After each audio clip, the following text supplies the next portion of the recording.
mais um Pod Mais Impacto. Tudo bom, pessoal? É com muita alegria que a gente começa aqui mais um episódio, né? E esse episódio, como os outros, é muito importante para nós, porque é uma parceria Corda Social, né? E Studio Way.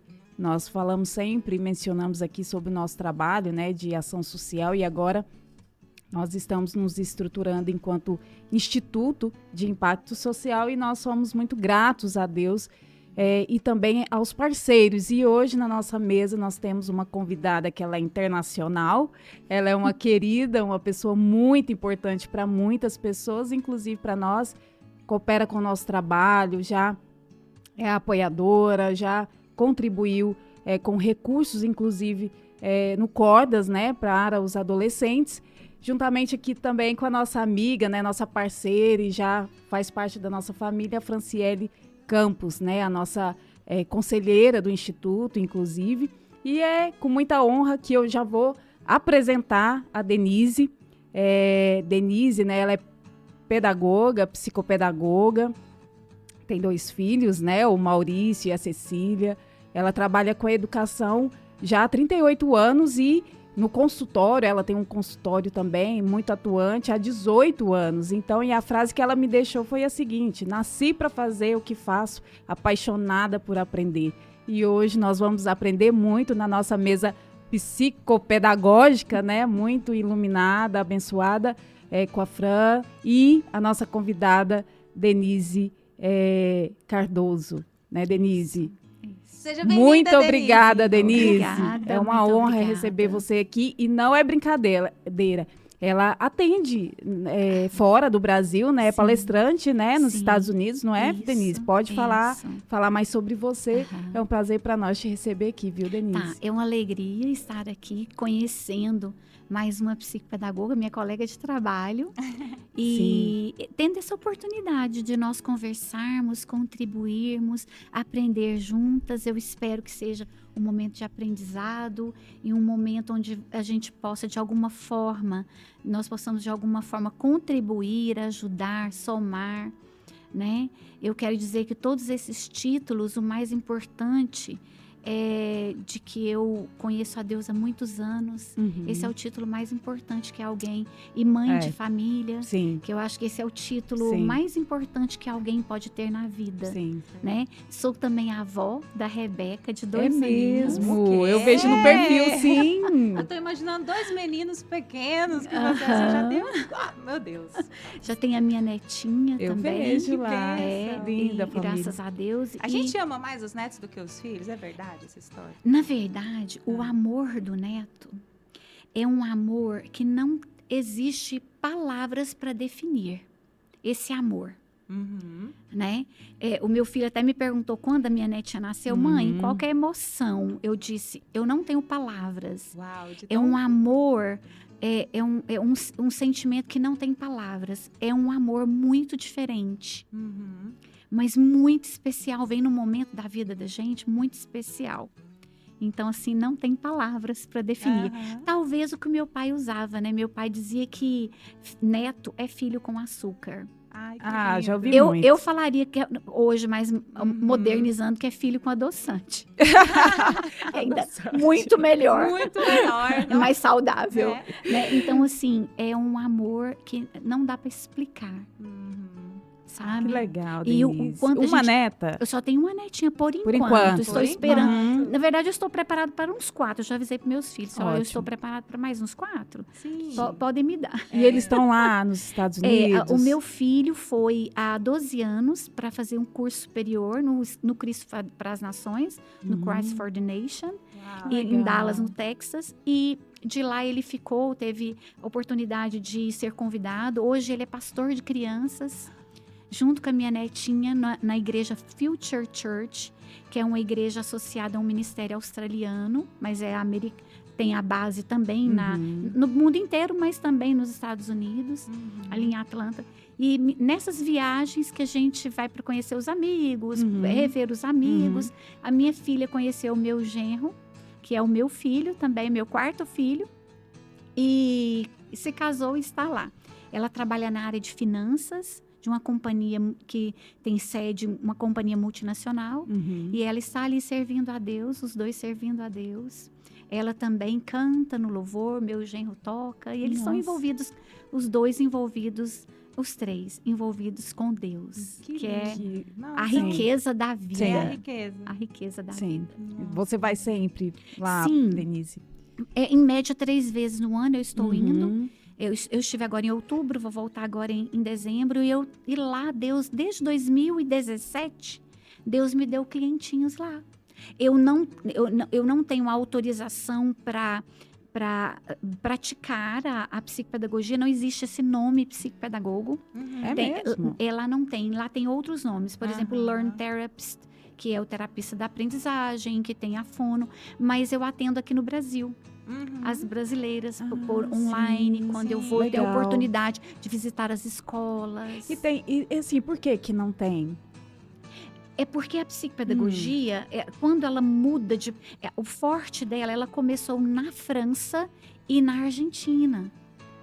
Mas existem psicopedagogos que fazem esse trabalho que eu faço, mas não com esse nome. Sim. Cada país tem o seu nome. Tem sua nomenclatura. A sua nomenclatura específica. E Deus tem me dado essa oportunidade de conhecer as escolas, conversar com diretoras, com coordenadoras, com professoras. Lá eu tenho clientinhos que têm déficit de atenção, todo desenvolvimento atípico, autista. Então, eu tenho tido essa rica experiência.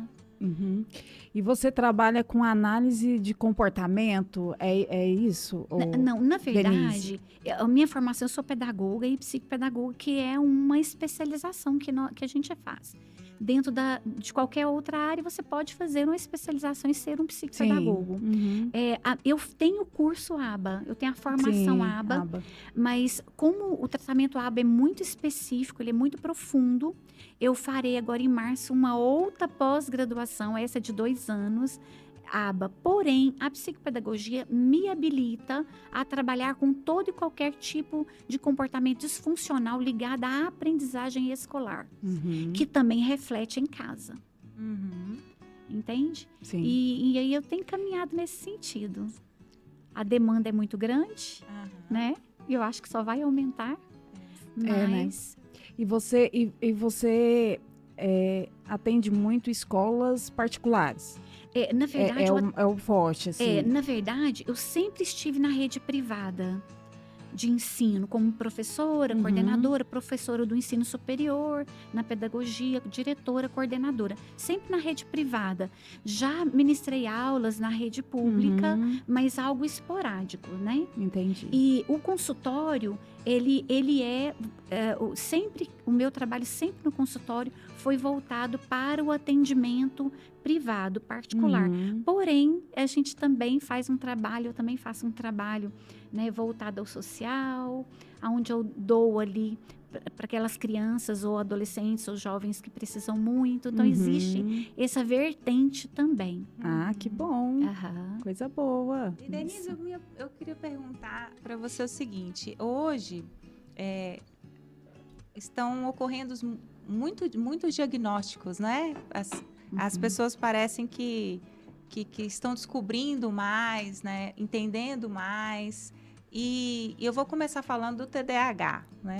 Porque parece que também virou um pouco de moda, meme na internet. Eu tenho TDAH, eu tenho...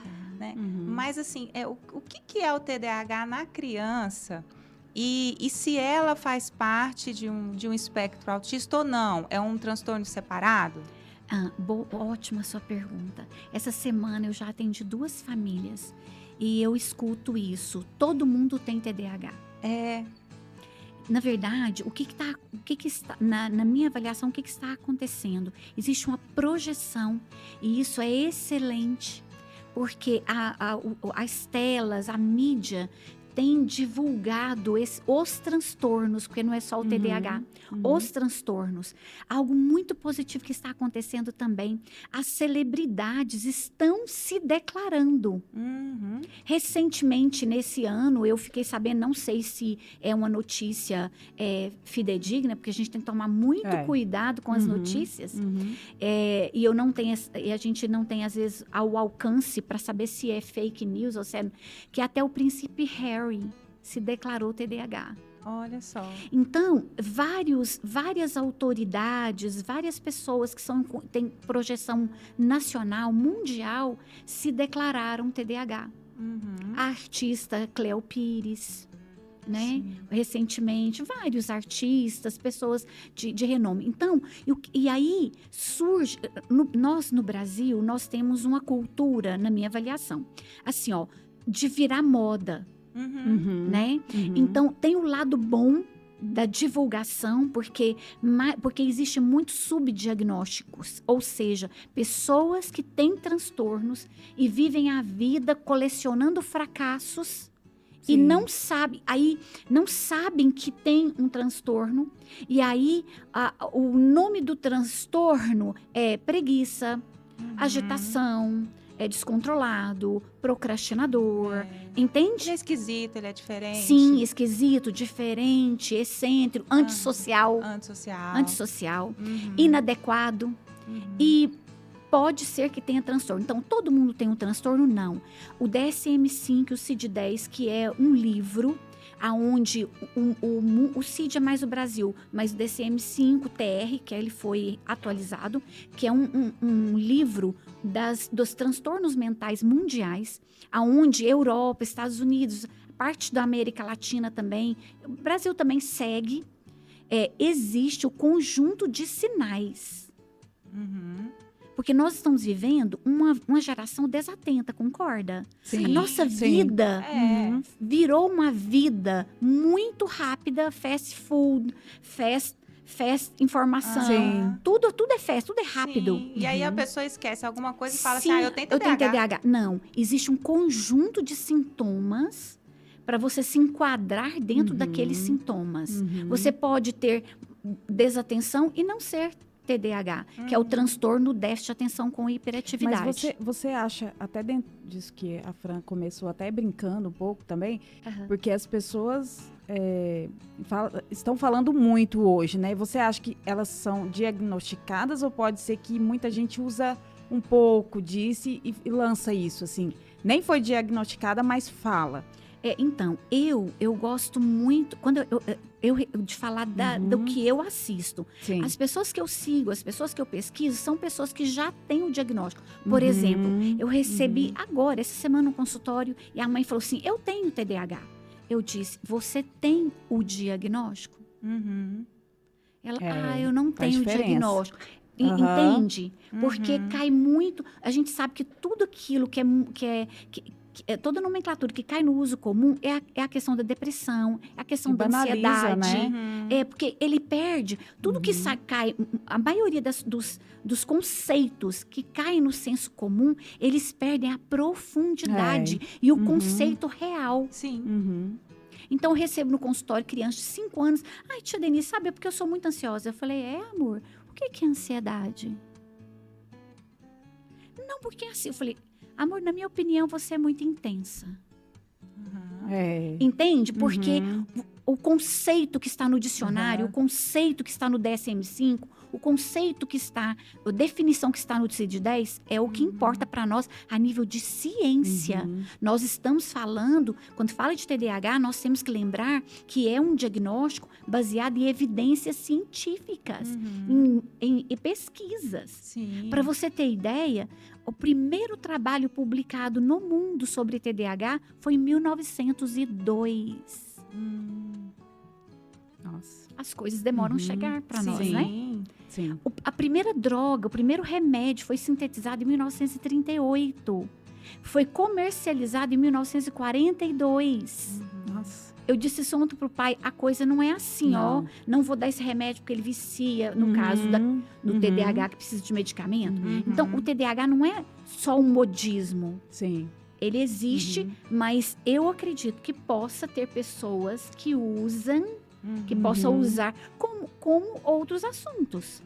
Porque não é só o TDAH. Sim. E os transtornos de modo geral, né? TDAH, o próprio autismo. O autismo tem cura ou não? A pessoa vai ter que conviver tratando até o final da vida. Então, essa pergunta é tão importante. Na verdade, tudo que é transtorno, os transtornos, especificamente, por exemplo, o TDAH e o autismo, são transtornos do neurodesenvolvimento. O que é isso? Nós estamos falando de funcionamento cerebral. Nós estamos falando de uma forma de um cérebro funcionar. Então, é uma condição. Eu nasço TDAH. Eu não tenho como... Então o TDAH não se desenvolve. Você não vira TDAH. Sim. Porque eu tenho experiência da mãe falar assim, nossa, depois que eu dei à luz, depois que eu tive 3 filhos, eu tenho TDAH. Eu falo pra ela, você já não vê é... que a pessoa não tem Você não é noção. TDAH, você só é mãe. Eu falo pra ela, você é mãe. A vida mudou mesmo. Sim. Né? Entende? Porque não tem como virar TDAH. O cérebro funciona de forma diferente. E vai funcionar sempre. Para sempre. Sim. E aí, se eu... Denise, mas assim, achei... Desculpa, mas não, tudo assim... bem. Porque eles falam, né, em adulto e em criança. Então, por que já não... parece assim que virou depois que ficou adulto. Dá essa impressão. Diagnóstico tardio, porque senão já era para descoberto lá, né? Ou passou por cima disso, o que cuidou. acontece? Nós temos uma população gigantesca de subdiagnósticos. Isso atrapalha, né? Isso atrapalha muito. A criança já vem apresentando as dificuldades. A escola que eu estudei era uma escola que os que tinham dificuldades específicas era uma escola mais uniforme, menos massacrante. O conteúdo era menos conteúdo. Hoje, por exemplo, eu pego no consultório meninos do 6º ano que estão vendo conteúdos que eu estudei no 1º ano do ensino médio. Sim. Então, as dificuldades ficaram mais... O sistema, não estou aqui falando mal da escola, estou dizendo da nossa realidade Brasil, porque Estados Unidos é diferente, Europa é diferente, México é diferente. Eu tenho uma experiência no México também, é diferente. E aí, é o nosso sistema. Então, evidencia as dificuldades. Porque é extremamente conteudista, é o nosso perfil, né? Então, o que acontece? Tem muitos subdiagnósticos. Então, tem isso. A criança já tem dificuldades, em casa ela já apresenta os comportamentos, na escola ela já apresenta os sinais, e aí é tido como custoso, né, o terrível, tem tantos nomes horrorosos, não sei nem se a gente pode falar aqui, porque são cada nomes horrorosos que a criança... Bom falar, né? Sim, Pras é o pessoas, encapetado, o endiabrado, o custoso, o cross, o cão chupando manga... É mais ou menos isso. É o quarta-feira, o devagar quase parando, o voado, o atentado. Ela já tem o perfil, coleciona fracassos e, de repente, quando ela olha para a vida e ela tem a oportunidade de ter a informação, ela diz, uau, tem um nome. Eu acredito que o diagnóstico é muito importante quando você dá um nome. Existe uma época... onde quando eu fiz psicopedagogia, não podia falar o nome, não podia escrever no diagnóstico que tinha TDAH, que tinha autismo, que tinha dislexia, porque ia ser estigmatizado. Eu sempre pensei o contrário. Eu sempre fui na contramão desse pensamento. Eu penso que quando eu tenho um nome, o nome me traz conhecimento, e o conhecimento me liberta. Ele pode me aprisionar se não é um conhecimento adequado, mas o conhecimento adequado, o nome, me liberta, me faz avançar. Ele pode ser uma mola propulsora, ele pode fazer, eu posso me compreender, o autoconhecimento. E você acha que... Desculpa, Franz, quer perguntar? Pode falar. Você acha que... E como que é o sistema? Assim, é muito ruim? Vai demorar, assim, a gente ter um progresso, nosso sistema educacional, de ensino, sabe, todos os processos, porque em relação muitas, né, e variadas questões, mazelas sociais. Às vezes, a gente, né, Fran, que está nas escolas públicas, principalmente nas escolas públicas, às vezes dá a impressão que é muito difícil, né? Muito difícil a gente ter uma educação ideal, aquela educação de verdade. Você acha que é por aí? Ou tem uma luz aí que a gente não sabe? Como que é em relação a esse público, Sim. né? Claro que no geral, porque a educação é muito falha. A gente falou até no primeiro episódio, né, Fran? Muitas coisas precisam mudar, nosso Brasil, né? Nossos Sim. problemas. Sim. Mas em relação a isso que a gente está falando, Denise. Sim, então eu vou. O meu parâmetro será da década de 80, que foi quando eu entrei na educação, até hoje. O que eu vejo? As dificuldades são enormes. E se eu pudesse mensurar ou priorizar as dificuldades, mas antes de priorizar, eu quero fazer um parâmetro, uma linha de tempo. Na década de 80, 90, na década de 80 que eu formei, eu nunca tive uma aula para falar sobre autismo. Não existe essa palavra na universidade. E é o que eu fiz numa das melhores universidades do país. Meus professores eram assim, doutorado, pós-doutorado. Então, eu nunca recebi uma aula de como alfabetizar um síndrome de Down. Mesmo porque essas crianças não conseguiam chegar na escola. Ou elas estavam trancadas em casa ou não sobrevivia. Porque hoje, né, a medicina avançou muito. Então, o que eu vejo? Eu vejo que nós temos caminhado.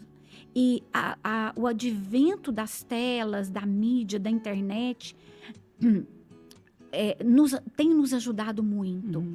Tem nos ajudado muito. Mas eu ainda vejo...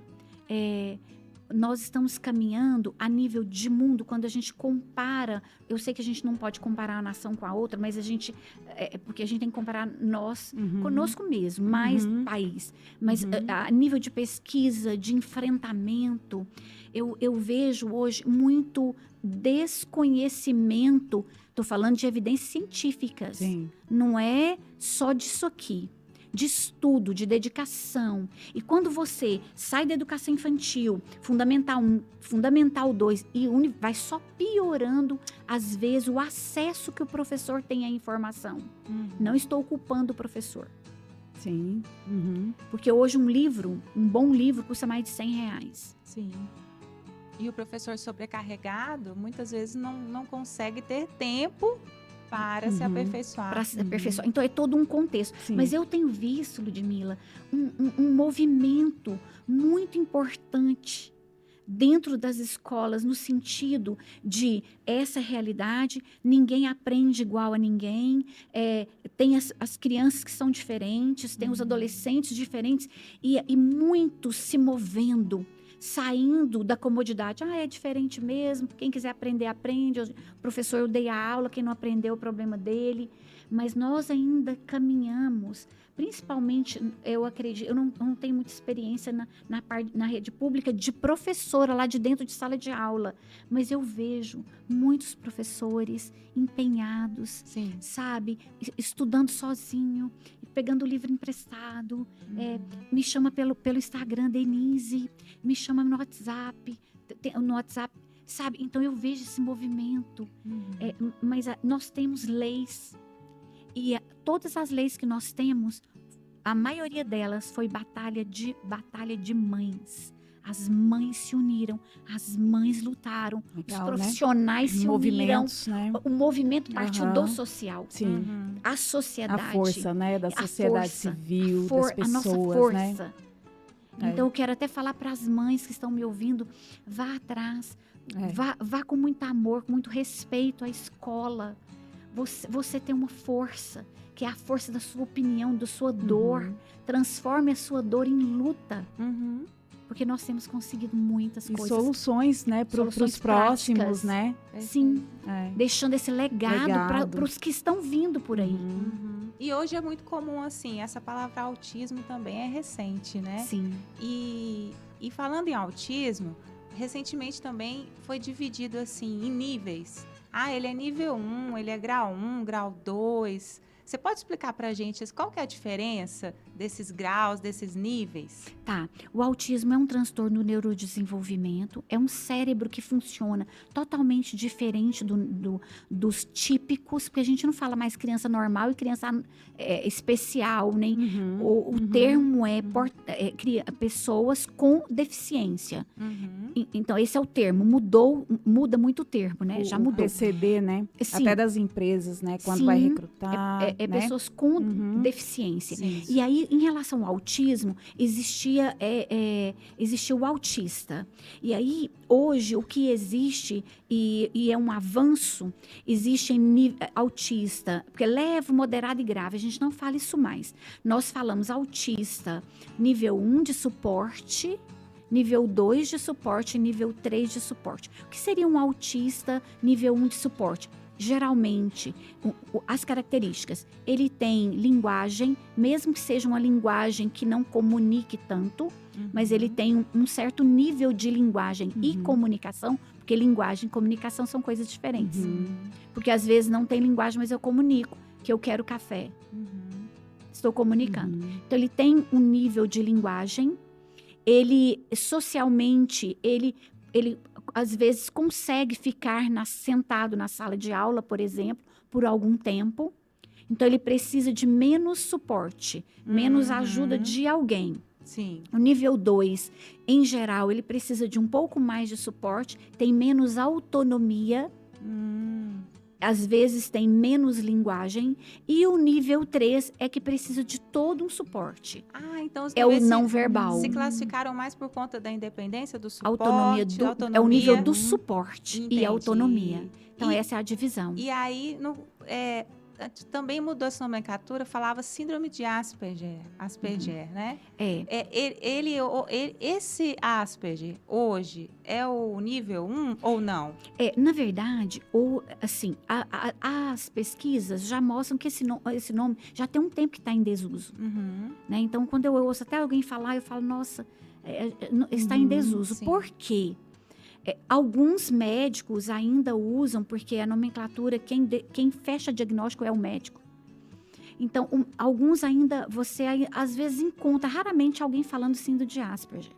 Na verdade, ele está enquadrado, ele pode se enquadrar no nível 1, porque em geral tem linguagem, e ele pode ter altas habilidades em alguma área. Por exemplo, eu atendi um clientinho nos Estados Unidos. Ele na época ainda falava síndrome de Asperger, que seria o nível 1 de suporte. Sim. Ele era verbal, mas uma linguagem não muito funcional, né? Na comunicação, na troca, na interação. E ele com 6 anos, o assunto dele comigo era sobre a formação da Pangeia. Os gases, o universo. Ele sabia, Pangeia é aquele... quando a Terra era junta e depois ela separou, né? Então, ele sabia todos os níveis, ele sabia tudo sobre os dinossauros, os gases, o nome de todos os gases que tinha na época no planeta, entendeu? Ele tem, né? Porque hoje ele é um adolescente, ele tem uma altas habilidades nessa área das ciências. Mas olha que interessante. O autista, que a gente chama de autofuncionamento, são só 5% dos autistas. Então não é tão comum assim. Não mesmo. Não mesmo. Quando eu atendi a mãe nos Estados Unidos, eu disse, você tem noção da bênção que você tem? Não que os outros não sejam bênçãos, que os nossos filhos são herança de Deus e bênção de Deus. Você tem noção que o seu filho está enquadrado em 5% de todo o universo do TEA? Sim. Ela disse não. Eu falei, pois é. Porque ele tem altas habilidades. O amigo íntimo dele, tinha um amigo, era um paleontólogo do museu. Ele tinha um dia e um horário específico, com 6 anos de idade, que ele ia trocar experiências com esse paleontólogo. Olha que interessante. E por que o autista, demais. Assim, principalmente esse... que precisa de menos suporte. É comum eles terem dificuldades sociais, assim, né? De se relacionar, de interagir. Aham. Então, E por que isso acontece? Lembra que nós estamos falando de cérebro? Uhum. Tudo acontece aqui. Manifesta no corpo, na linguagem, nos órgãos, nos sentidos, mas acontece no cérebro, lembra? Então, para ser autismo, o autismo... Enquanto isso, deixa eu falar sobre os nossos patrocinadores, né? Os nossos Ela apoiadores. já vai responder, gente. Ela vai responder já. Dá um tempinho aqui para Denise, porque a gente também precisa, né? Nós precisamos mencionar aqui aqueles que nos apoiam, que é o Paulo Vitor. Ele trabalha com seguros de vida, né? Tem a Ali Corretora de Seguros. Se você precisa de um corretor de seguros de vida, fala com a Ali Corretora de Seguros. ALLY lá, joga @ Ali Corretora de Seguros e chama o Paulo para atender você, a sua empresa. E também o Klaus Car, né, do nosso amigo Claudeci. Você conhece o Claudeci, da Lúcia? Sim. É o Klaus Car. Abraço, Claudeci. Falei que eu ia falar sobre ele hoje aqui. Obrigado, ele assiste a gente toda vez. Ele é cheio de crítica. Ele critica a gente, sabia? Eu e o Pedro. Então, eu desfaço meu abraço. Pois é. Esse... Ele é nosso ouvinte, né? Ouve, vê lá no horário deles assiduamente. Então, assim, ele é maravilhoso, o Claudeci. Quero mandar um beijo para ele. E pode dar a sua resposta, Denise. Deixa eu pergunta. Então, a pergunta é assim, por que em geral, a gente o autista tem essa dificuldade de relacionar-se, de interagir, né, de estar no meio dos grupos? É porque o transtorno, ele tem um tripé. Só é autista se ele enquadrar dentro do conjunto de sintomas, lembra? Evidência científica. Primeira coisa, ele tem que ter atraso de linguagem. Atraso de linguagem, comportamento, interesse restrito e prejuízos sociais. Então, é um traço do autista ter prejuízos sociais. Esse prejuízo pode ser a nível 1, nível 2 e nível 3. Então, eles têm, sim, um traço muito importante que a gente falar, que o TDAH também pode ter. E muita gente não sabe. Sim. Que é a hipersensibilidade. Essa hipersensibilidade, ela pode ser auditiva, visual, gustativa ou tátil, ligada aos órgãos do sentido. O que significa? O cérebro é mais sensível do que, por exemplo, o meu ou de qualquer outra pessoa que não tem um transtorno. Eu já atendi no consultório autistas, e atendo no consultório autistas que não suportam a etiqueta de roupa. Então, a mãe tem que tirar toda a etiqueta. A etiqueta, para mim, na minha roupa, não faz nem lembro que ela existe. Mas para criança, ou adolescente, ou adulto que tem a hipersensibilidade, ele é mais sensível, tem essa é exacerbado a sensibilidade, aquilo incomoda ao ponto dele não conseguir, a gente chama dele entrar em autodesregulação. Ele se desregula emocionalmente. Entende? Não quer dizer, gente, que todo mundo que tem agonia, vou usar a palavra simples, agonia com a etiqueta que é autista, entende? É quase uma dor, é uma coisa insuportável. Insuportável. Por isso que às vezes você vê com a mãozinha no ouvido, quando tem muito barulho, que o barulho aqui, por exemplo, eu estou aqui, alguém com TDAH, que pode ter hipersensibilidade e autista, não consegue conversar, nem prestar atenção ou fazer algo com o barulho do ar. Que para nós aqui é indiferente. Tem a ver com atenção compartilhada, que é uma outra habilidade que também nós temos na área cerebral. Sim. Então, é isso. Então, é importante a gente entender que... Por isso o prejuízo social. Também o prejuízo social, porque muitas coisas o incomodam. Um barulho constante, até um barulho na dicção do professor. Entende? Entendi. Perfeito. Podemos ir. Fran, você quer fazer a próxima pergunta? Quero. Tá com a Fran. Olha, Denise, eu vejo assim uma dúvida dos pais em saber, será que meu filho é autista? Será que não é, né? Será que eu devo procurar ajuda? Quais os sinais que podem dar um alerta nos pais? E se por acaso esse diagnóstico vir, né?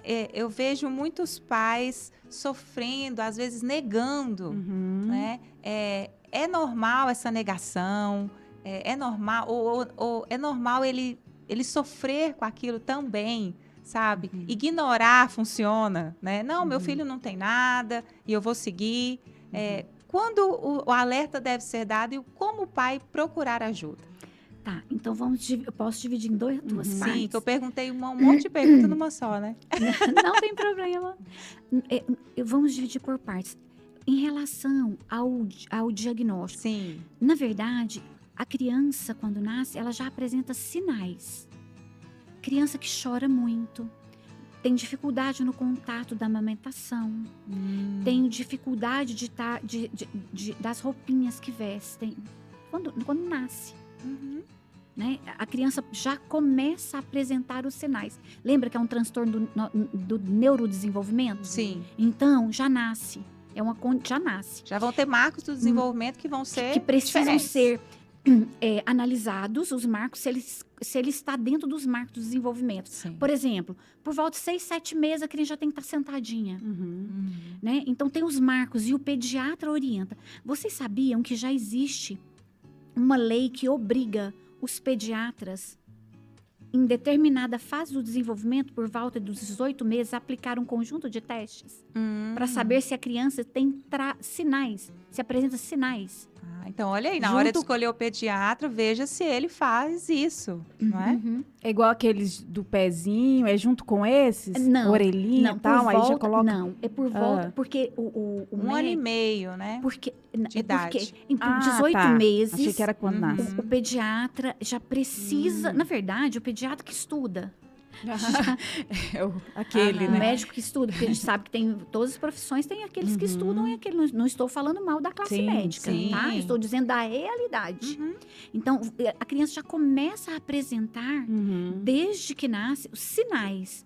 Também não quer dizer que a criança que chora, que não mama no peito, que tem autismo, ou que tem sinais. Então, a gente tem que tomar...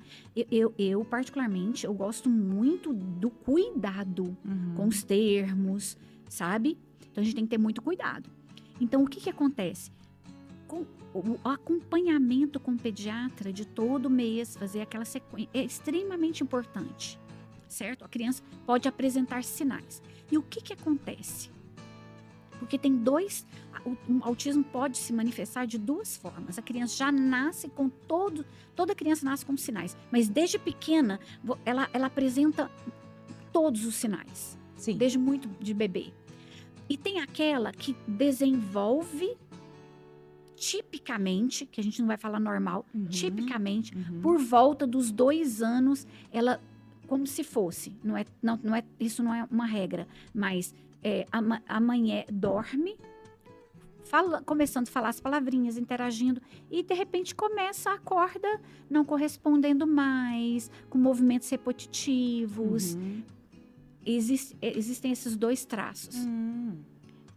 O cientista não sabe por quê. Então, o acompanhamento com o pediatra que realmente entende, estuda, está antenado, isso é extremamente importante. Apresenta sinais, são 2 palavras de ordem. Diagnóstico precoce, intervenção precoce. Então, aquela história, não, o pai era assim, o pai também demorou a falar, a mãe demorou a falar, o avô não fala direito até hoje. Não, e não tem cura, pra que eu vou procurar ajuda? Isso, e não tem nada, é porque ele é custoso mesmo, é porque ele tem dificuldade de falar mesmo. Eu também era assim. Não pronuncio o R, entende? Então, assim, Izzy, e eu não estou aqui de forma alguma para... julgar nenhuma mãe, porque existe 2 tipos de filho, o filho real e o filho ideal. O filho real é aquele que eu tenho aqui hoje, e o filho ideal é aquele que eu pus a mão na barriga e disse, vai ser um professor, vai ser um médico, vai ser um engenheiro, vai ser um pastor, vai ser um grande homem de Deus, uma grande mulher de Deus, vai transformar a sociedade. Esse é o ideal. Quando chega o diagnóstico, esse filho ideal, eu sou confrontada enquanto mãe, com esse filho ideal. E aí, todo diagnóstico é um luto. Porque para a psicologia, todo diagnóstico, toda perda é um luto. E eu estou perdendo o meu filho ideal. Sabe aquele que eu pus a mão na barriga? Sim. Que eu sonhei, Entendi. que eu planejei? Uhum. Eu perdi esse filho. E aí, eu tenho filho real. Uhum. E o meu conselho para as mães, eu sempre digo, quanto mais rápido você enterrar esse filho ideal, fazer o velório, estou falando Sim. figuradamente, e você olhar para o seu filho que você tem, mais você vai poder ajudá-lo. Então, o período do luto, da aceitação, ele precisa ser vivenciado. Ele não pode ser ignorado. Porque o meu luto, o tempo, ou ignorar, ou dizer, não, isso aí ele vai resolver, ele vai desenvolver. Ele vai se desenvolver mesmo. Mas quanto mais suporte eu oferecer, quanto mais rápido eu sair do meu luto, e enquanto profissionais, eu aprendi isso na minha carreira, porque eu ficava muito angustiada. Eu falava, gente, como que a mãe não vê? Ele precisa de uma fono, ele precisa da psicóloga. E às vezes eu ficava muito angustiada. E eu perdia noites de sono pensando se ele tiver esse tipo de ajuda. Ele precisa de um psicopedagogo para ser alfabetizado. Eu ficava muito... E aí eu aprendi que toda família tem o período do luto. Sim. O ponto é, quanto mais rápido você superar o luto e olhar para esse filho real e dizer, é esse filho, esse presente que Deus me deu. E eu vou trabalhar e eu farei de tudo para que ele tenha todo o recurso para se desenvolver dentro das minhas possibilidades, porque nós estamos falando de pessoas que não têm recurso. Sim. Nem de pagar um psicopedagogo, nem ter um diagnóstico. E que são muitas, né? A maioria, né, maioria Denise? absoluta. É isso que eu estou pensando aqui. Gente, como é que faz uma pessoa, um cidadão aí que não tem condições, baixa... Como é que essas pessoas podem fazer alguma coisa? Aí eu quero falar da experiência minha aqui dos Estados Unidos. Deixa eu te dizer, nós brasileiros, nós nos concentramos muito naquilo que nos falta. Programas de saúde não... Tá, nós temos uma saúde. Todos nós sabemos de como funciona nosso sistema de saúde. Mas deixa eu dizer algo. Nós temos sistema público de saúde. E muita gente às vezes não sabe. Muitos países não têm. Tudo é pago, acontece na escola. Eu atendo uma clientinha agora que ele precisa refazer um exame, avaliação neuro, custa $5.000 o exame. Então, você está falando que isso é positivo. Nossa, claro muito positivo. Então, nossa, graças a Deus. Nós temos que olhar para o nosso Brasil. Boa, é difícil entrar na regulação, é difícil conseguir o diagnóstico, mas nós ainda temos a possibilidade no sistema público. Sim, um acesso gratuito. Gratuito. Nós temos acesso gratuito. Não estou dizendo que é maravilhoso, que é fácil. Que aí não é outra isso coisa. Que eu estou dizendo. Eu estou dizendo que nós temos. Sim. E que às vezes quem está me ouvindo, me vendo, nem sabe que você pode ir para o SUS. Tudo bem, tem que ir para o pediatra, encaminha. Mas existe. É possível. Nós temos a APAI, nós temos o CORAI, que é uma instituição que atende a mais de 500 famílias que nasceu dentro da minha casa, dentro da minha família. Pestalozzi, há mais de 50 anos. Que atende gratuitamente. Tá vendo, pessoal? Fora os movimentos que você disse, né? Sim. Das mães que pode ainda dos grupos, falar sobre isso e ainda melhorar, né? Sim, grupos de Facebook, de WhatsApp, sabe? Então, a gente existe ainda. Eu quero falar sobre isso, que nós no Brasil ainda temos um sistema público de saúde que, de alguma forma, pode ajudar o seu filho. Entendi, que bom. E eu queria que você falasse para aquela mãe que tem medo, sabe? Ela desconfia que tem algo diferente, mas que tem medo, às vezes, do preconceito das pessoas sobre seu filho, não é? Quer proteger o seu filho e, às vezes, não busca ajuda porque o medo está dominando essa mãe, né? Como é que a gente pode ajudar essa mãe? Então, a primeira orientação que eu faço com muito carinho, com muito respeito pela sua dor e pelo seu luto, a primeira orientação é: olhe para os filhos que você tem ele é precioso. Ele não é o diagnóstico, ele é o seu filho. Ele não é TDAH, ele não é autista, ele tem um funcionamento cerebral autístico. Ele tem um funcionamento cerebral TDAH, dislexo, eu não sei. Então, ele é o seu filho. Além disso, ele é o seu filho real.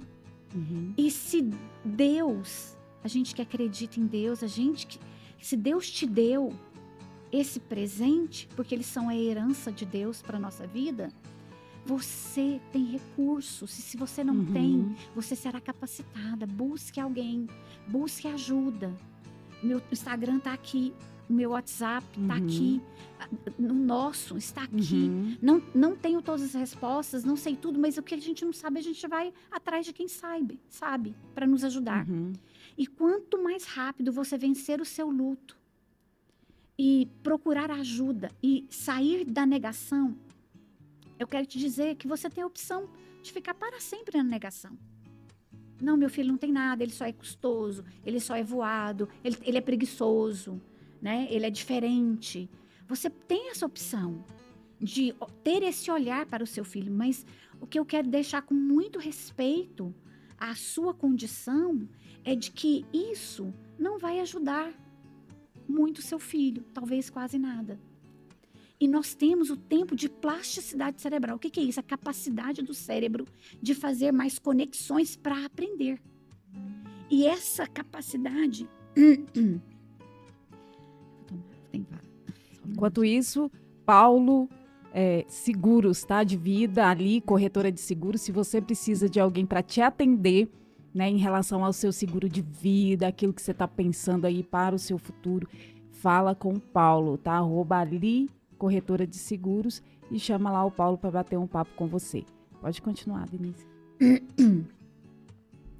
Então, eu estava falando da questão... Da plasticidade, né? Que ele pode... existe o que... A ciência já provou que... O que é plasticidade cerebral? Plasticidade cerebral é a capacidade que o meu cérebro tem de fazer conexões de neurônios. Quando é que eu aprendo? Que eu aprendo algo? Quando, a grosso modo, quando os meus neurônios se ligam através dos dendritos. E aí eles se ligam e a informação, a aprendizagem passa de um neurônio para o outro, então promove a aprendizagem. O cérebro do bebê, quando ele nasce, tem bilhões de neurônios. E aí o que acontece? Que precisam se ligar para aprender. Isso é a grosso modo, tá? E aí o que acontece? Quanto mais estímulo eu ofereço para a criança, mostro a cor, mostro a letrinha, leio para ele, canto para o meu bebê na barriga, coloco música para ele ouvir, toco um instrumento musical, ou coloco ele em contato com as cores, com os números, com os brinquedos pedagógicos. Não dou tela. Não ofereço tela. No mínimo até 2 anos, 0 de tela. Eu tenho certeza que todas as mães que estão vendo aqui não dá tela para sua criança até 2 anos. Né? Porque é proibido, a sociedade americana já diz. Viu, mãe? Pai? Não. De pediatria diz 0 tela até 2 anos. Tá? E aí o que acontece? O cérebro, ele está em plena expansão de aprendizado. E aí eu promovo a plasticidade, a capacidade do cérebro ele aumenta de volume, porque ele conecta outros neurônios e a criança aprende. Essa plasticidade é de 0, ela é extremamente alta, de 0 até 7 anos. Uau! Denise, então depois de 7 anos não aprende porque não faz mais. Estamos fazendo sinapses cerebrais agora, aprendendo. Então nunca é tarde. Nunca é tarde. Porém, existe o tempo da plasticidade cerebral. Então, eu não tenho tempo. Intervenção é ontem. Quanto mais cedo, melhor. Porque eu tenho que aproveitar a plasticidade cerebral. Depois dos 7 anos, essa plasticidade ela vai diminuindo. Não é que a criança não aprende, ela aprende. Mas a velocidade é grande. E outro traço importantíssimo, também dentro da plasticidade cerebral, nós temos o que a gente chama de podas neurais. O que é isso? Nós temos 3 podas neurais. A ciência diz, as pesquisas já mostram, os neurocientistas descobriram que nosso cérebro, a grosso modo, é como se fosse o HD do computador. De 3 vezes durante a nossa vida, o cérebro limpa os neurônios, a grosso modo, que não foram usados. Não aconteceu sinapse cerebral, o cérebro dá uma limpada. É como a gente passar um antivírus ou deletar alguns arquivos no nosso HD do nosso computador ou do telefone. Sim. Essa poda, a primeira poda acontece com os 2 anos, a segunda com 7 e a terceira com 50. Nossa. Por isso que com 50 anos eu recebo mães e falo, nossa, Denise, eu tô com TDAH ou com amnésia, sou com amnésia. É porque, e aí, olha como é importante, com 2 anos a criança sofre a primeira poda neural. Se eu estou estimulando esse cérebro, expondo essa criança a aprendizado, não necessariamente, não tem o dinheiro, Denise, mas ele pode pegar as panelinhas da Tupperware, sei lá, né, pode ser até do R$1,99, e juntar, colocar um em cima da outra, empilhar brinquedos, empilhar pedrinhas. Não tem dinheiro para comprar o brinquedo. Pedras. Brincar na rua, brincar na areia. Brincar na chuva, brincar com a mangueira de água. Mas e aí, se os neurônios não são utilizados, a poda é o quê? Eles são jogados fora? O cérebro, lógico que não jogam todos, mas ele faz um limpa. Ele limpa o nosso cérebro. É um sistema que o nosso cérebro tem, até para nos aliviar. Porque se nós lembrássemos de tudo que que a gente acumulou durante a vida toda, o cérebro não suporta. Então, nós precisamos aproveitar as podas, o tempo de poda antes, né? E nós precisamos aproveitar a plasticidade cerebral. A plasticidade Gente, cerebral. que maravilha, né? Isso é o Cordas, né, Fran? O Cordas te conecta a profissionais como a Denise, a Fran, que pode clarear, né? Trazer luz a tantas coisas que estão, né?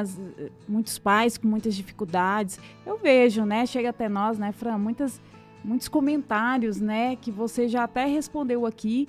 E, assim, eu fico muito feliz, tá, Denise? De poder ter esse contato e receber. Eu conheço a Denise já tem um tempo, então assim, eu tô lá no perfil dela, sempre sigo, vejo lá quando ela viaja e tudo. Nossa, que lindo as suas viagens. O seu Instagram, Denise? Fala aí seu Instagram. Arroba Denise com Z, porta, de porta mesmo. Porta, tudo minúsculo. Porta. Nossa, eu ia falar porta. Porta, é italiano. Denise Porta Cardoso com S. Denise, arroba Denise Porta Cardoso. Denise Porta Cardoso. Então, arroba Denise Porta Cardoso. Não perca tempo. Vão lá, sigam. Tem alguns vídeos também, tem vídeos de orientação, tem fotos, o dia a dia do meu consultório. Eu tento. Hoje esse episódio é uma prestação de serviço público, social, de saúde, né, Fran? Libertador. E assim, isso é o Cordas. Inclusive, eu quero deixar o Pix aqui, né, do Cordas, que é cordasocial@gmail.com, se você quer ajudar também adolescentes, principalmente para o próximo ano. A gente vai receber adolescentes para a gente dar orientação, Denise, a gente encaminhar para profissionais como a Denise. Então, a gente precisa muito do seu investimento, do seu apoio, porque nós precisamos cuidar de muitas vidas, inclusive que não tem condições, não tem orientação, mas o Cordas pode dar, pode ser essa orientação e essa conexão, né? Quem sabe enviar lá para Denise pelo menos duas crianças, né? Para ela cuidar para nós, então, mas nós precisamos de recursos. Se você pode ajudar o Cordas, então eu te peço que faça esse apoio, essa doação que será muito bem-vinda. Denise, eu percebi então que até um certo ponto são os pais, né? Os pais precisam falar sobre isso também, né? Precisa passar por esses processos de todos que a gente falou, de percepção, de aceitação, de luto, mas precisa falar sobre isso, né? Precisa dar essa notícia, esse diagnóstico para as pessoas, para elas saberem também como conviver, como o que fazer também com as crianças, né? Porque eu vejo isso, né? Que alguns pais não querem falar sobre, às vezes até tem o diagnóstico, mas não fala, né? Não sei se é por medo da criança ser taxada. Isso, vários fatores, mas assim, você até já falou aqui, mas eu vejo que os pais precisam, né, falar sobre isso e ajudar a criança de certa forma e as pessoas também nesse processo de todos, né, de relacionamento social, né? Isso. Do convívio. Eu concordo com você, né?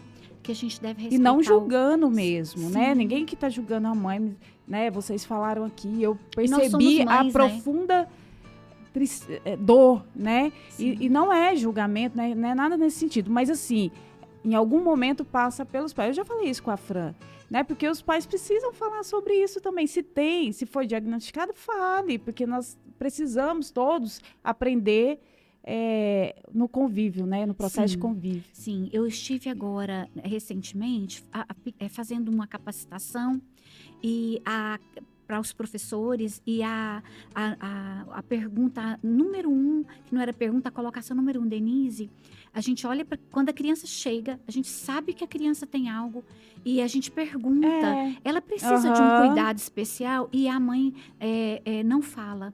E aí, Denise, é tão difícil porque a gente não sabe como o manejo, que a gente chama de manejo da sala de aula, a gente não sabe. Então, assim, o que eu queria dizer, novamente, com muito carinho, com muito respeito para as mães, para os pais, é de que, número 1, quem ama o seu filho vai amá-lo. Quem recebe o seu filho numa sala de aula, quer seja num espaço, na igreja, no grupo social que você vai, quem aceita o seu filho, já aceita o seu filho. Aquele que tem um olhar, que a gente chama de olhar atravessado, o problema é dele, tá?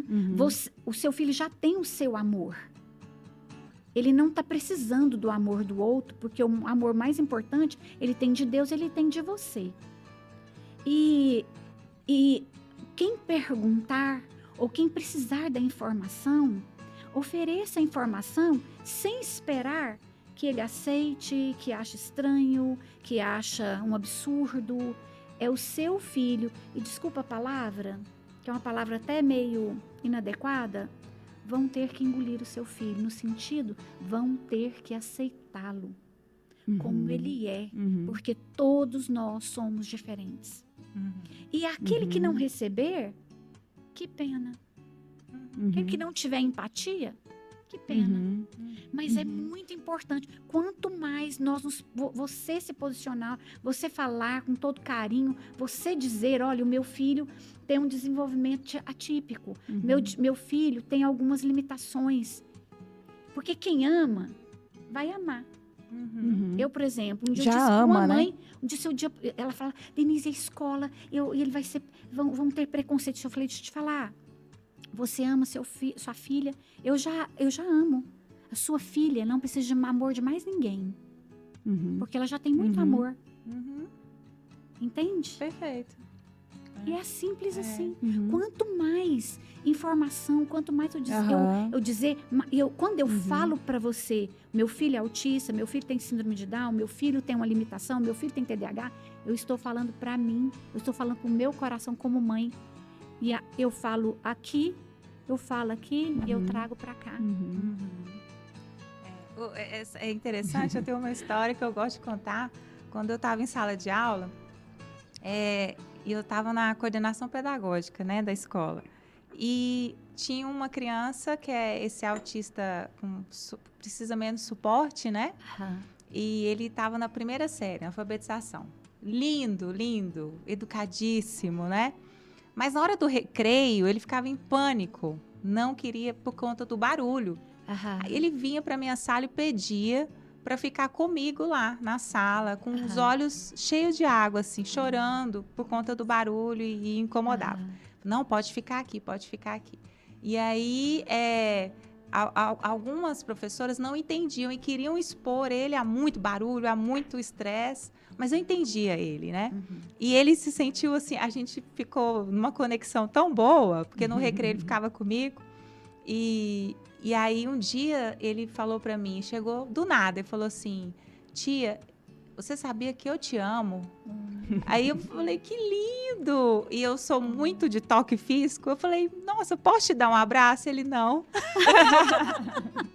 Adorei. Aí eu amei, eu falei, então a tia não vai te dar um abraço, porque a hipersensibilidade ao toque, né? Sim. Mas aquele amor foi tão Aham. lindo, e foram recreios inesquecíveis com Olha. ele na minha sala. Então, o abraço dele foi eu te amo. Sim. Foi um eu te amo mesmo. acompanhado do o abraço, o afeto máximo que ele pôde falar foi ele te abraçou. Sim. Só que ele te abraçou com palavras. Foi.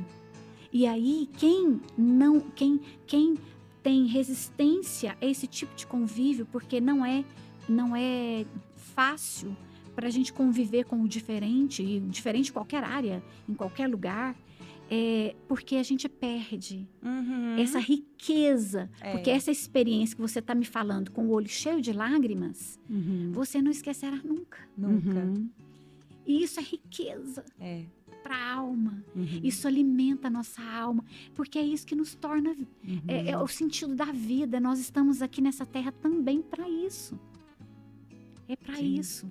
Então, a pessoa que tem resistência, eu lamento dizer, você está perdendo momentos que a gente não tem palavras para descrever a alegria. Quando diz, tia, você é tão linda. Eu escutei ontem de uma... nós trabalhando e ela extremamente agitada. Por exemplo, numa sessão de 45 minutos, ela já caiu 2 vezes da cadeira.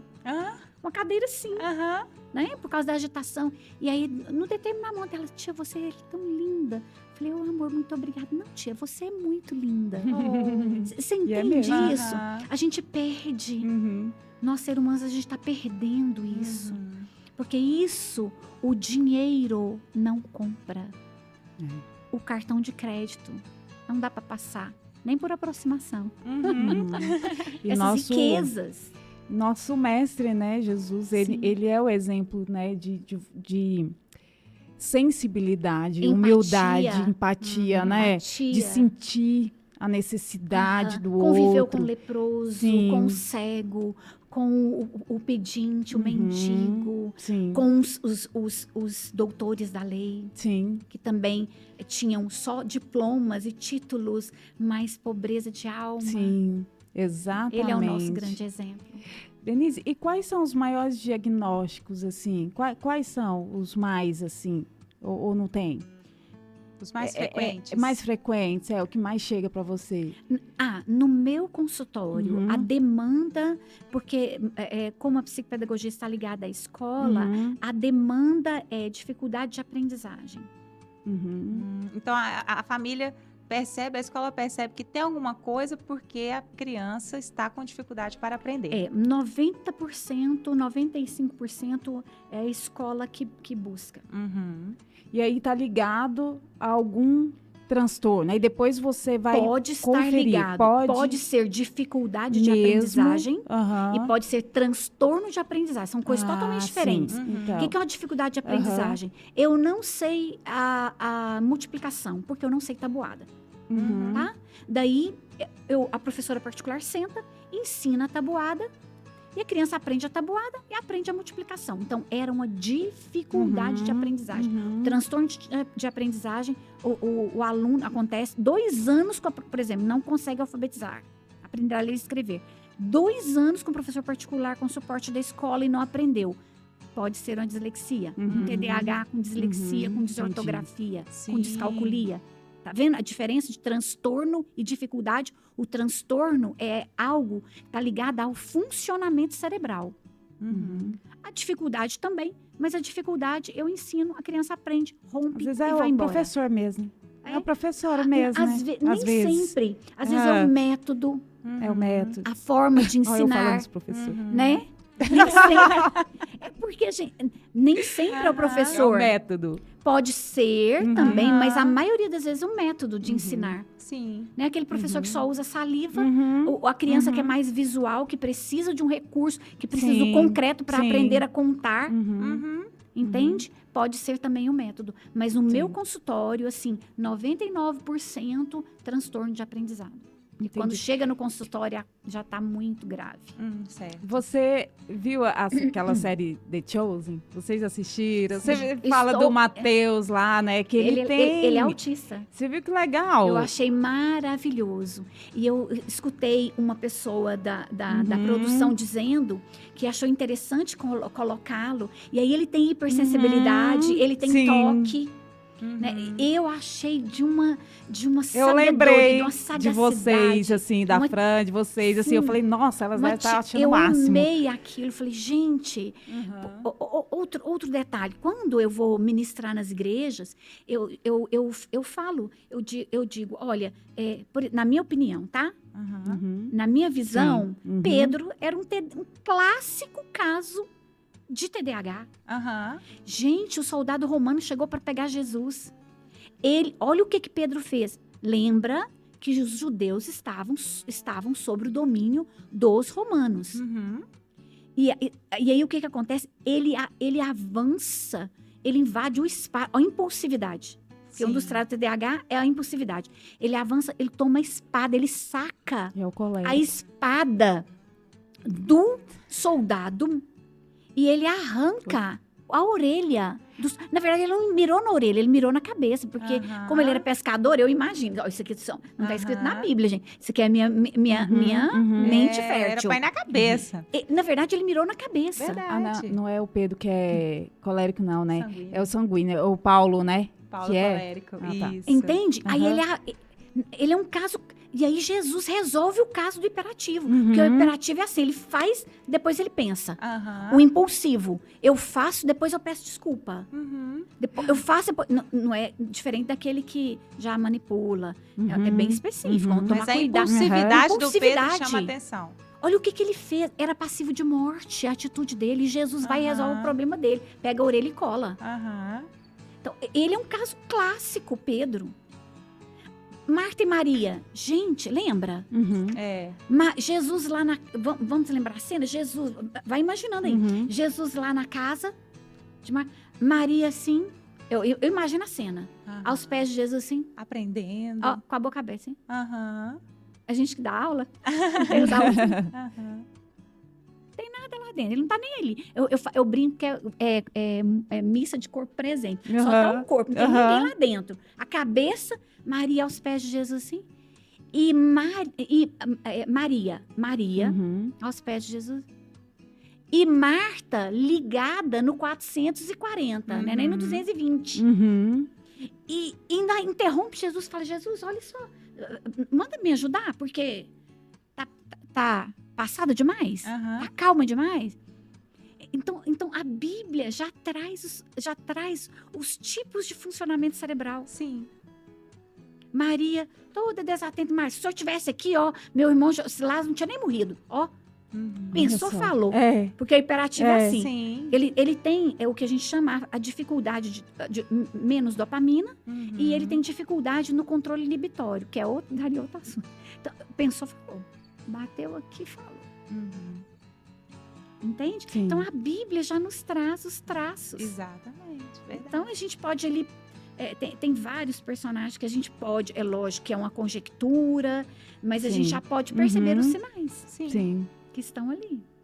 Perfeito. Que maravilha.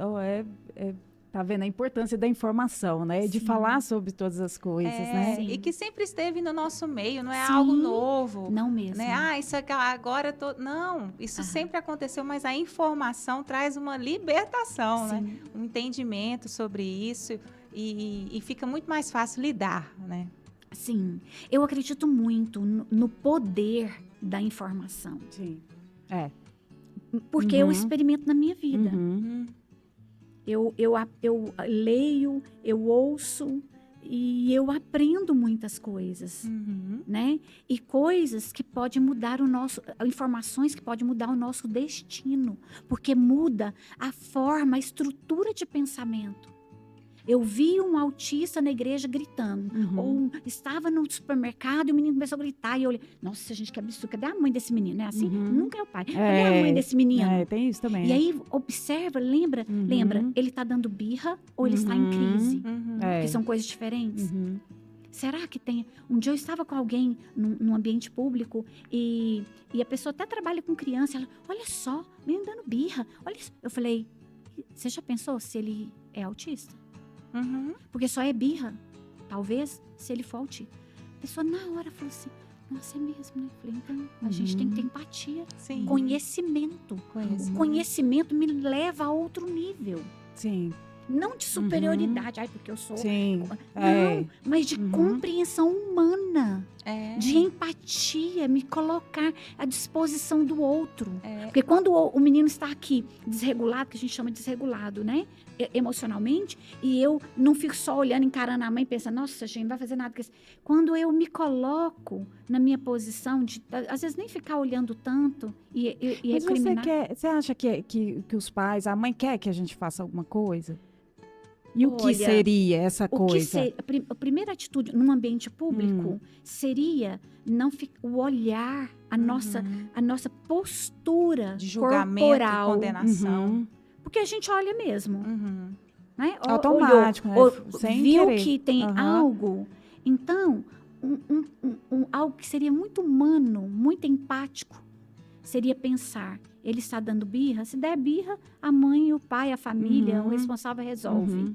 E se for um autista, está me incomodando muito, porque a última viagem que agora, em outubro, que eu fui para os Estados Unidos, eu fui com a criança, uma menina autista, muito perto de mim. É fácil? Não é fácil. Mas deixa eu te dizer, eu olhei e pensei, que coisa linda, porque a menina era linda. Você fez um atendimento. Eu vou fazer um atendimento agora. Eu falei, que menina linda. E sabe o que eu pensei? Poderia ser minha neta. Poderia ser minha filha. Então, eu tentei... A gente pode se comportar normalmente. Eu entro num elevador, tem uma mãe com criança. Eu sei que a criança tem um comportamento disfuncional. E eu falo, bom dia, tudo bem? Às vezes ele nem vai me... Trate como se fosse, você trataria com qualquer outra criança. Exato. Bom dia, tudo bem? Nossa, que cabelo lindo, amei seu laço. Se você é assim, né? Ou então só cumprimenta. Não vai ser falso também, né? Não Inventar vai, moda também, né? Não precisa, né? Porque tudo que não parte daqui de dentro, o outro percebe que não tem consistência. Né? Principalmente a criança também, Principalmente né? a criança. E aí, se ela gritar, você tenta levar aquilo como o mais típico possível, que a gente não fala normal mais. Né? Porque é o outro ser humano. Nosso cérebro comunica com o outro cérebro. Porque existem ondas. Nós estamos aqui, os nossos cérebros estão conectados, você sabe disso. Isso quem está falando é a neurociências. As neurociências dizem isso. Denise, quem são suas referências? Quem que eu estudo? Sim. Então, olha, eu tenho algumas pessoas que eu amo aprender com elas, tá? Sim. Amar aprender não significa concordar com tudo. Sim. Tá bom? Muito Então, bom. Eu tenho algumas pessoas que eu amo. Doutora Ana Beatriz, para mim é uma referência. Barros? Nossa, Ana desculpa. Beatriz Barros? Doutora Ana Beatriz, ela é psiquiatra. Sim, eu inclusive sigo ela tem TDAH. Tem TDAH. Sim. Sabe quando que ela descobriu? Num congresso de psiquiatria, ela já era médica. Uau. Quando ela descobriu. E ela é dislexa também. Sim. Então, ela, para mim, é uma referência de aprendizado com evidências científicas, tá? Porque Denise, eu gosto disso, de evidência científica. Né? Não é o achômetro. Gosto muito da doutora Ana Beatriz, gosto muito do trabalho do doutor Clay Britz, que nós o perdemos, né? Ele partiu para Jesus, se não me engano, no ano passado. A esposa dele, que é a Luciana, ela é psicopedagoga, é uma referência. Eles têm site, eles têm cursos da Neurosaber. Né? Eu gosto muito, eu tenho os livros, eu acompanho os livros. Gosto do Léo, se não me engano, o sobrenome é Freiman, é um psicólogo comportamental. Então, todas as literaturas voltadas para TDAH. Eu gosto do Dr. Russell, porque ele é Dr. Baker, ele é uma referência em TDAH. Ele tem um livro que é como se fosse a Bíblia do TDAH. Eu gosto do Dr. Phelan, que também tem PhD, tem filhos, tem um filho autista, perdão, o Dr. Phelan, que tem um filho TDAH, ele tem pós-doutorado. Gosto do Daniel Goleman, gosto do Gardner também. Então, que escreveu um livro agora que eu estou lendo, que chama Foco. Ele é fininho. Fininho. Bem fininho, Bem fininho. Uma bem coisa fininho. bem É um tranquila. compêndio. Bem tranquilo. E escreveu inteligência emocional. Então, assim, são essas pessoas que eu gosto. Muitas Eu referências. gosto de pessoas, de seguir pessoas que falam baseados em evidências, escrevem Científicos. baseado em artigos científicos e evidências científicas. E você, a gente está caminhando para o nosso final, infelizmente, um papo assim que daria 3 horas aqui de episódio, No né? mínimo. No mínimo, realmente. Mas Uma se você delícia. traz experiências lá nos Estados Unidos para o seu consultório, Denise, e assim, eu gostaria de fazer também uma outra pergunta. Você pode emendar se a Fran não tiver outra pergunta? Você tem, Fran? É a mesma pergunta que a sua. É.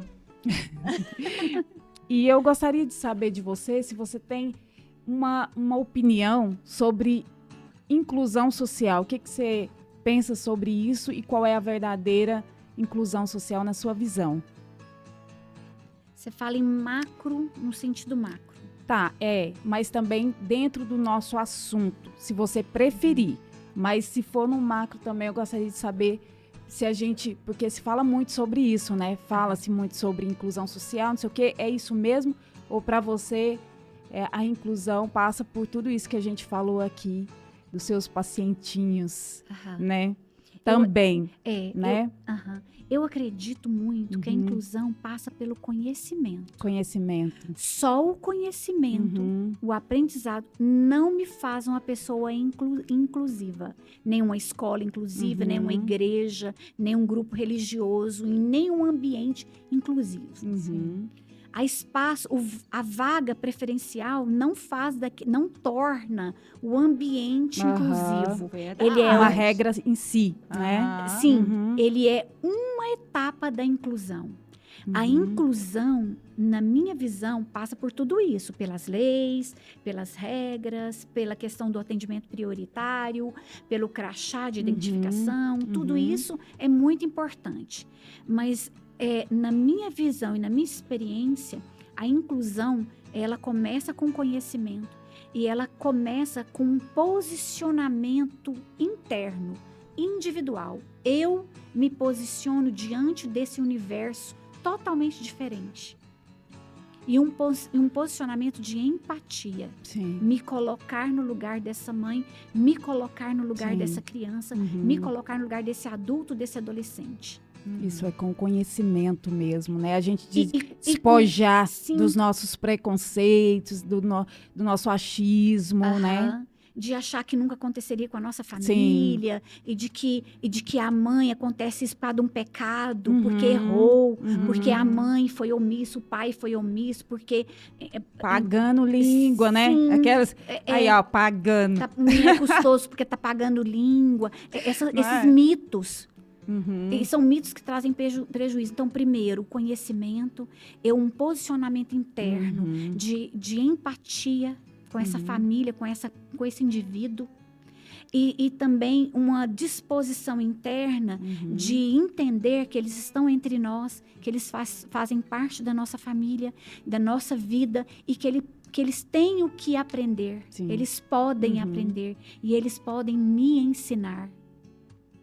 Acima de tudo, ensinar. Acima de tudo, eles podem. Na verdade, essas pessoas existem para me fazer um ser humano melhor. Sim. Você sabia? É verdade. E nos ensinar coisas que nós não aprenderíamos sem eles. E nem num banco de faculdade. Porque a mãe pode estar assistindo e falar assim, nossa, eu não tenho acesso, eu nem sei dessas palavras, algumas palavras que você falou aí, Denise, nem sei o que é. Esse trem é muito difícil. A gente fala, esse trem é muito difícil? Goiano fala isso, né? O trem é difícil. Deixa eu te dizer, mas a gente pode. Eu posso me colocar no lugar do outro, eu posso me mover. Tem aprendizado e muita coisa que eu estou compartilhando aqui, eu não aprendi no banco de faculdade, eu não aprendi no livro. Mas a gente precisa entender que eles estão aqui nessa terra. Porque eu preciso aprender e ser um ser humano melhor. O autista que você convive, o síndrome de Down, a criança é hiperativa, impulsiva, dislexa, todos os outros transtornos, as outras síndromes, eles estão aqui também. Eles também têm uma missão para me fazer um ser humano melhor. E aí eu tenho que me abrir para esse aprendizado, para esse aprendizado. Isso é a verdadeira inclusão. Exatamente. Na É minha isso que eu visão. queria saber. Isso vai além de regras, de leis, né, de muito. plaquinhas na rua. É Muito. justamente por isso que eu te perguntei, é o que eu penso.